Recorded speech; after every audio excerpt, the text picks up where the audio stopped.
dongeng, dan legenda. Nyi Blorong adalah tokoh legendaris dalam mitologi Indonesia yang dikenal sebagai wanita cantik dengan tubuh manusia dari pinggang ke atas dan ular dari pinggang ke bawah. Dia sering dianggap sebagai panglima terkuat dari Kanjeng Ratu Kidul, ratu mistis penguasa Laut Selatan, meskipun beberapa orang menganggapnya sama dengan Nyi Roro Kidul yang merupakan sosok yang berbeda. Asal-usul dan penampilan. Menurut cerita, Nyi Blorong adalah penguasa keraton Laut Selatan kesaktian luar biasa dan memiliki banyak pengikut dari berbagai makhluk halus. Dia dikenal mengenakan kebaya berwarna hijau yang dihiasi rajutan emas. Kain panjang berwarna emas yang dikenakannya diyakini merupakan perwujudan sosok aslinya sebagai ular raksasa.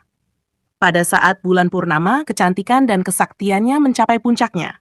Tetapi saat bulan mulai mengecil, dia kembali ke wujud aslinya sebagai ular raksasa. Hubungan dengan Jaka Linglung. Dalam Serat Centini, sebuah karya sastra Jawa kuno, Nyi Blorong disebut sebagai putri dari Ratu Angin-Angin.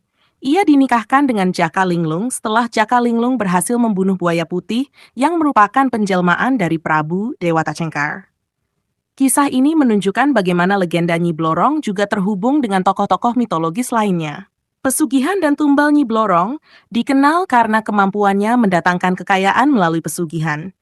Orang-orang yang bersekutu dengannya dipercaya akan mendapatkan kepingan-kepingan emas yang ditinggalkan oleh Nyi Blorong setelah pertemuan mereka. Namun, emas ini konon sebenarnya merupakan sisik-sisik tubuhnya. Pesugihan dengan Nyi Blorong seringkali membutuhkan tumbal arwah manusia. Arwah orang yang telah meninggal ini akan menjadi bagian dari penghuni keraton gaib Laut Selatan. Selain itu, Nyi Blorong juga meminta tumbal nyawa secara berkala untuk menambah jumlah prajuritnya dan meningkatkan kecantikannya. Perdebatan tentang identitas. Beberapa spiritualis menyamakan Nyi Blorong dengan Nyi Roro Kidul, tetapi sebagian ahli supranatural membantahnya. Mereka menekankan bahwa Nyi Blorong lebih berfokus pada godaan dan pesugihan, sementara Ratu Kidul dikenal berwatak baik hati dan berperan sebagai pelindung laut. Ada juga versi lain yang menyebutkan bahwa Nyi Blorong adalah sebutan untuk Nyimas Dewi Anggatri, anak dari Nyimas Dewi Rangkita, yang dikenal sebagai Ratu Galuh, dan cucu dari Prabu Jaya Cakra, Raja Caringin Kurung. Kesimpulan, Nyi Blorong adalah salah satu tokoh dalam mitologi Indonesia yang memiliki cerita kompleks dengan berbagai versi dan interpretasi.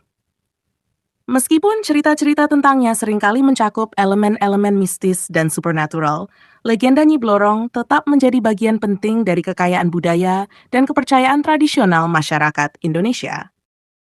Peran dalam budaya dan mitos Nyi Blorong bukan hanya bagian dari cerita rakyat, tetapi juga memiliki tempat khusus dalam budaya dan mitologi Jawa. Legenda tentangnya telah diwariskan dari generasi ke generasi dan sering menjadi subjek dalam berbagai bentuk seni, seperti pertunjukan wayang, lukisan, dan sastra. Kehidupan di Keraton Laut Selatan.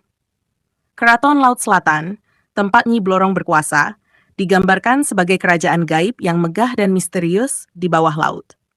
Keraton ini dipenuhi dengan makhluk halus dan memiliki struktur pemerintahan yang mirip dengan kerajaan manusia, lengkap dengan raja, ratu, dan para panglima. Nyi Blorong, sebagai salah satu panglima tertinggi, memiliki otoritas besar dan mengendalikan berbagai makhluk gaib yang menjadi pengikutnya. Ritual dan kepercayaan. Banyak masyarakat yang masih percaya dan menjalankan ritual tertentu untuk mendapatkan berkah atau menghindari kemarahan Nyi Blorong.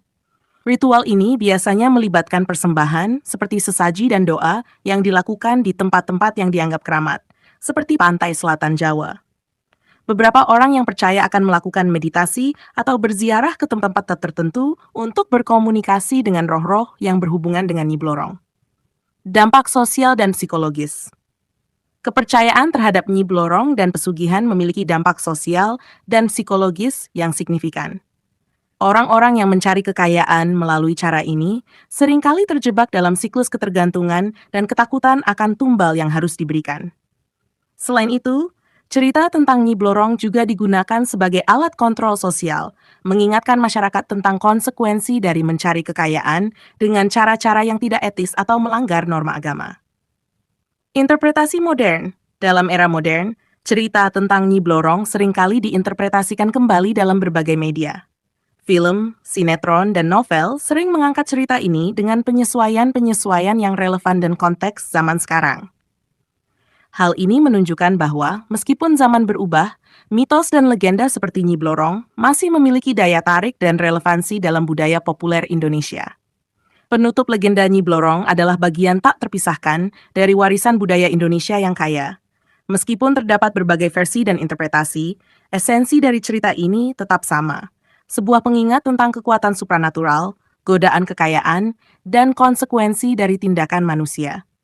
Cerita ini tidak hanya menjadi hiburan, tetapi juga pelajaran moral dan spiritual yang mendalam bagi masyarakat yang mempercayainya.